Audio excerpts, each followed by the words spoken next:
안녕하세요. 반갑습니다. 한국 CS마인드 교육센터 박정민 강사입니다. 저희 오늘 영상은 2020년도 2회차 지난 4월 19일 날 진행됐던 CS 리더스 기출문제 CS 실무론 11번부터 20번까지 문제를 갖고 설명드리도록 하겠습니다. 앞선 영상에서 잠깐 얘기가 됐었는데요. 이 시그널, 이 노이즈가 들어가는 건 양해 좀 바랍니다.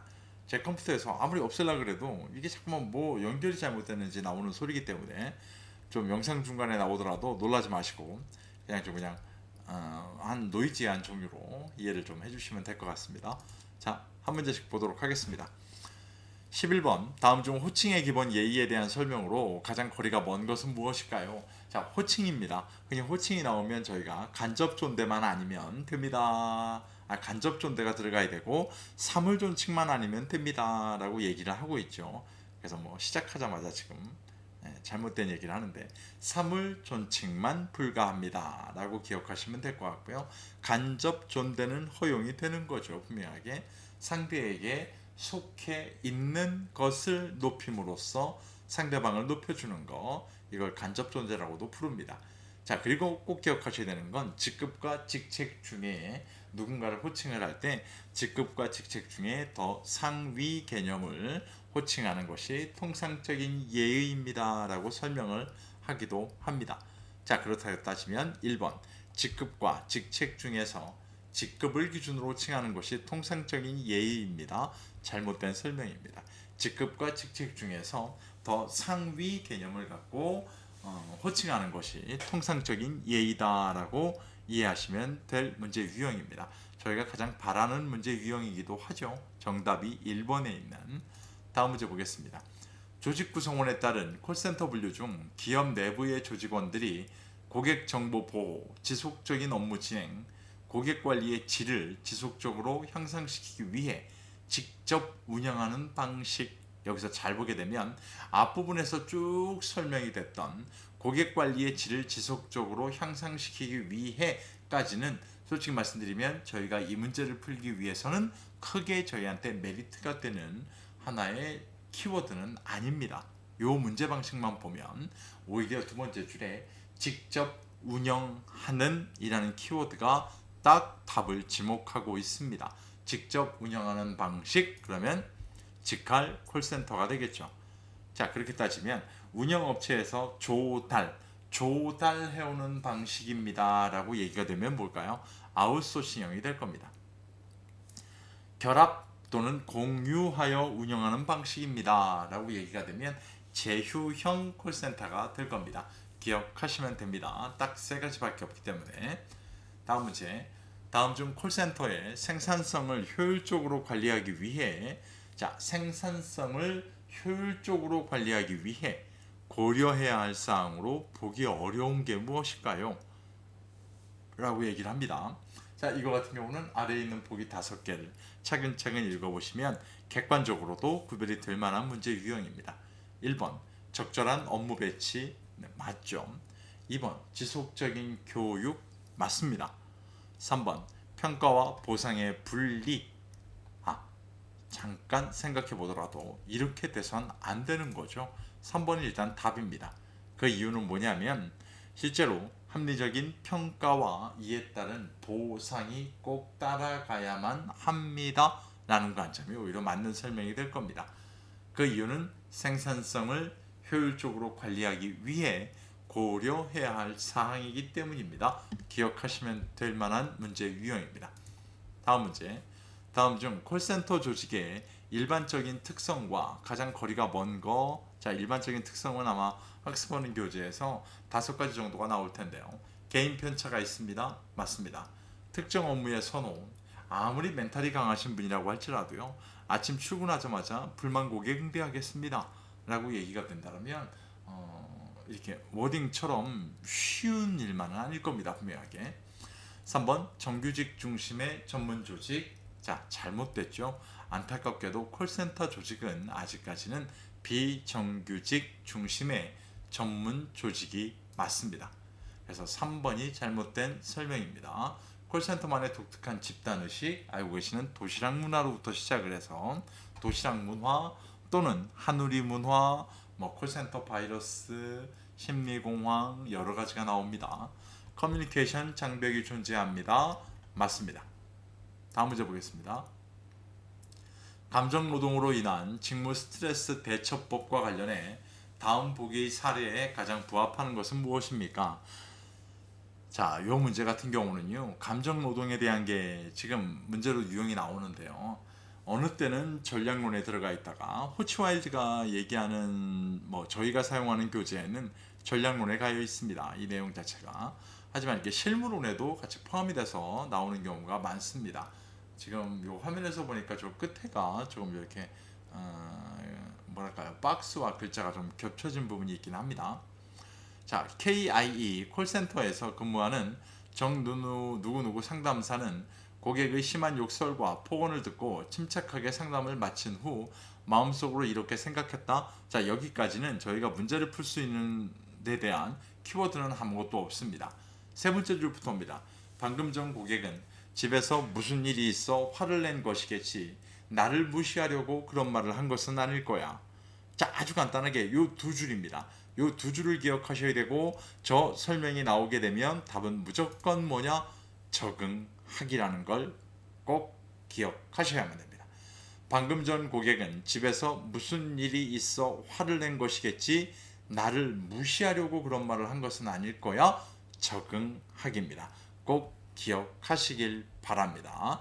이 문제는 내용을 암기하시는 것도 중요합니다만, 왜 그러냐면 문제가 지금처럼 예시 형태로 나올 거기 때문에 문제 유형을 기억하시는 것보다는 차라리 여기 나와 있는 보기의 내용을 가지고 정답의 워딩과 연결시키시는 것이 훨씬 더 효과적입니다. 꼭 기억하시길 바라겠습니다. 다음 문제. 콜센터 모니터링 방법 중 상담원과 고객 모두 누가 모니터링을 하는지 모르도록 이라고 얘기합니다. 누가 모니터링을 하는지 모르도록 상담원과 떨어진 장소에서 상담 내용을 평가하는 방법으로. 자, 여기서 잘 보시게 되면 무슨 워딩이 없냐 하면 무작위로 추출하여 라는 말이 없습니다. 무작위로 추출한다라는 말이 만약에 들어간다고 한다면 리얼타임과 리얼타임이 해당됐을 겁니다. 이해가시죠? 그런데 그 표현이 없습니다. 내용을 평가하는 방법으로 고객과 상담원 간의 자연스러운 상호작용을 관찰할 수 있는 모니터링 기법의 명칭입니다. 문제가 세 줄이나 됩니다만 잘 보시면 지금 듣겠다는 겁니다. 지금 상담하고 있는 걸 평가자가 듣겠다는 내용이기 때문에 ing의 내용이다 라고 이해를 좀 하셔도 될 것 같아요. 자, 그럼 키워드로 불러드릴게요. 셀프 모니터링, 스스로 평가, 정해진 평가표. 자, 요 두 가지 문구가 다 나와야 셀프 모니터링입니다. 피어 모니터링, 동료 평가제입니다. 동료 평가제. 동료라는 말 나오면 무조건 답입니다. 리얼타임. 자, 저희 CS 리더스를 배우실 때 리얼타임이라는 말은 두 번 나옵니다. 알브레이트의 서비스 삼각형의 밑에 있는 상호작용 마케팅을 리얼타임이라고 부르고, 리얼타임 마케팅이라고 부르고, 여기서 한 번 더 나옵니다. 리얼타임. 하지만 실시간이 아닙니다. 이 의미 자체가 정해진 평가표입니다. 자, 정해진 평가표, 스스로 평가가 나오면 셀프 모니터링. 정해진 평가표만 나오면 리얼타임 모니터링. 자, 신규 상담사에게 좋은 방법, 사이드 바이 사이드 모니터링. 얘는 영어 그대로입니다. 옆에서 보겠다는 소리입니다. 사일런트 모니터링, 저희가 리모트 모니터링이라고도 부르고요. 흔히 이게 ing입니다. 무작위로 추출되는 것이 아니라 지금 듣겠습니다 라는 의미로 이해를 하시면 될 내용입니다. 이해가시죠? 그래서 위에 나와 있는 세 줄의 내용 중, 문제의 내용 중에 상담원과 고객 모두 누가 모니터링을 하는지 모르도록 이라고 되어 있고요. 자연스러운 상호작용을 관찰할 수 있어요 라는 걸로 따지게 되면 사일런트 또는 다른 말로 리모트 모니터링 이라고 유추하시면 될 것 같습니다. 키워드로 기억하시면 해결이 충분히 가능한 문제 유형입니다. 다음 문제. 다음 중 비즈니스 상황에서 필요한 명함 교환 예절에 대한 설명으로 가장 올바르지 않은 거, 아주 저희 CS 리더스 시험에서 전형적인 내용이기도 하죠. 1번 평소 명함 지갑을 이용해 충분한 양의 명함을 가지고 다니는 것이 좋습니다. 좋을까요? 맞습니다. 명함을 건넬 경우 상대방이 읽기 쉽도록 반대로 돌려잡고 건네는 것이 좋습니다. 맞죠? 3번 상대방이 2명 이상일 경우 연장자 혹은 상급자에게 먼저 건네는 것이 좋습니다. 맞습니다. 4번 일반적으로 방문자와 접견자 사이일 경우 방문하는 사람이 자신을 먼저 알리면서, 그러니까 사람이 자신을 알리면서 먼저 건네는 것이 좋습니다. 맞습니다. 5번 상대방에게 미리 양해를 구했다 하더라도 건네받은 명함 뒷면 여백에 날짜와 장소, 미팅 내용 등을 메모하는 것은 예의의 어긋남으로 주의하도록 합니다. 자, 일단 5번이 답입니다. 그런데 한 가지 꼭 보셔야 되는 건, 예의에 어긋난다라고 하는 건 무슨 얘기일까요? 네, 마주보고 있다는 상황입니다. 그래서 앞부분에 미리 양해를 구했다 하더라도 라는 얘기를 합니다. 그러니까 돌아서고 난 다음에 했다라는 걸 뭐라 하는 게 아니고요. 실제로 마주보고 있는 상황에서 이렇게 하는 건 예의에 어긋납니다 라고 지금 얘기를 하고 있습니다. 자, 아주 뭐 전형적인 문제 유형이기 때문에 꼭 기억하셔야 되는 문제 형태이기도 하고 기본적으로 아셔야 되는 내용이기도 합니다. 다음 문제. 다음 중 악수의 5대 원칙과 가장 거리가 먼 거. 자, 시험 난이도를 굉장히 낮게 했다라는 증거기도 합니다. 자, 1번 파워, 2번 리듬, 3번 디스턴스 거리, 4번 카인드리스 친절도, 5번 아이 컨택 뭘까요? 네, 기본적으로 4번이 잘못된 설명입니다. 미소, 눈맞춤, 적당한 거리, 리듬, 적당한 힘이 들어가 있는 게 5개죠. 이게 악수의 5대 원칙입니다. 자, 뭐 설명을 따로 드리지 않아도 충분히 해결할 수 있는 문제 유형이었습니다. 다음 문제. 다음 중 의전의 기본 원칙에 대한 설명으로 가장 올바르지 않은 거. 자, 의전 그러면 저희가 꼭 떠오르셔야 되는 건 뭘까요? 5R이 될 겁니다. 그래서 respect 존중, reflecting 반영, 문화의 반영, 뭐 reciprocity 상호주의, rank 서열, right 오른쪽입니다. 5R 5개죠. 자, 1번 의전은 상호주의를 원칙으로 합니다. 맞죠? 5R에서 지금 불러드렸습니다. 2번 의전은 기본적으로 오른쪽을 상석으로 합니다. 맞습니다. right라고 말씀드렸죠. 의전은 상대 문화 및 상대방에 대한 존중과 배려를 바탕으로 합니다. 맞습니다. reflecting이라고 아까 말씀드렸어요.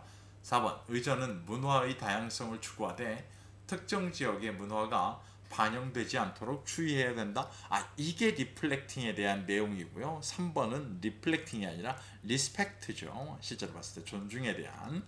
4번은 반영되지 않도록 주의한다. 얘가 잘못됐습니다. 자, 여기서는 두 가지 보셔야겠죠. 제가 아까 설명드릴 때 3번을 리플렉팅이라고 한 게 잘못됐고, 일단 3번은 리스펙트입니다. 4번이 리플렉팅에 대한 내용인데 보기에서 문화가 반영되지 않도록 주의합니다. 이건 잘못된 내용일 겁니다. 꼭 기억하셔야 됩니다. 자, 오늘의 마지막 문제입니다. 마이스 산업의 분류 중 기업 회의보다 라고 나오죠. 자, 미팅, 인센티브 트래블, 인센티브 투어 또는 컨벤션, 이그지비션, 이벤트 이렇게 나누는 게 저희가 알고 있는 마이스 산업입니다. 근데 이 중에 기업회의라고 하면 대다수가 미팅을 얘기를 합니다. 그런데 이거보다 규모가 큰 3개국 10명 이상이 참가하여 정보교환, 네트워킹, 사업 등을 목적으로 하는 회의 유형입니다 라고 얘기가 된다면 결국 뭘까요? 그죠? 한 4가지 중에 하나 남아있는 컨벤션이 될 겁니다. 국제회의라고 저희가 부릅니다. 자, 이 관점으로 기억하시면 해결이 가능한 문제 유형이었습니다. 지난번 1번부터 10번까지 문제처럼 난이도가 과연 어느 정도가 될까라는 걸 좀 보시는 관점도 좋지 않을까라고 영상이 시작할 때 말씀을 드렸습니다만, 실제로 보게 되면 뭐 의전 문제도 나오고 했습니다만 설명이 조금씩 길어서 그랬지 크게 해결하기 어려운 문제들은 없었습니다. 그렇기 때문에 좀 수월하게 풀 수 있는 문제 유형이었습니다. 앞에서 말씀드린 내용들이 조금 빠르다든가 조금 이해를 하는데 설명이 부족했다든가 라고 생각이 드신다면 오프라인에 서점에 가시면 제가 출판한 책이 있습니다. CS 리더스 관리사 기출문제 분석이라는 문제집이고요. 지금 화면에서 보시는 것처럼 실전 기출문제 2020년도 2회차 문제가 포함되어 있는 이전까지 총 9회차 문제가 실릴 거고요. 개정판이 곧 나옵니다. 문제풀이에 대한 게 있고요. 문제풀이 팁에 대한 것도 포함이 들어가 있습니다. 이렇기 때문에 세 가지, 네 가지에 대한 솔루션을 다 제공해 드리고 있기 때문에 그 부분에 대한 걸 책정 뭐랄까요, 조금은 이 워딩 서면 상태로 보실 수 있는 내용들이 들어가 있습니다. 만약에 이 오프라인이 좀 어렵다고 하신다면 온라인에서 네이버에서 박정민 강사를 찾으시면 제 카페가 나옵니다. 제 카페 화면이고요. 제 카페에 가시면 뭐 지난 5년 그 이상의 기출문제 분석 자료, 그다음에 시험 대비 뭐 준비 자료 또는 뭐 CS 리더스에 관련된 전문 논문 자료 여러 가지 자료가 공유되고 있습니다. 여기서 확인하셔도 될 것 같고요. 유료로 운영된다는 건 조금 좀 거부감이 있으실 수도 있겠지만 그 부분은 좀 양해 좀 바라겠습니다. 전부 다 저작권 자료이기 때문에 그렇습니다. 고생 많이 하셨고요. 저희 다음 시간에는 CS 실무론 2020년도 2회차의 마지막 파트의 10문제입니다. 아마 여지껏 보셨던 실무론의 20번까지의 난이도하고는 조금 다르지 않을까라고 생각을 좀 합니다. 고생 많이 하셨고 다음 시간에 뵙겠습니다. 감사합니다.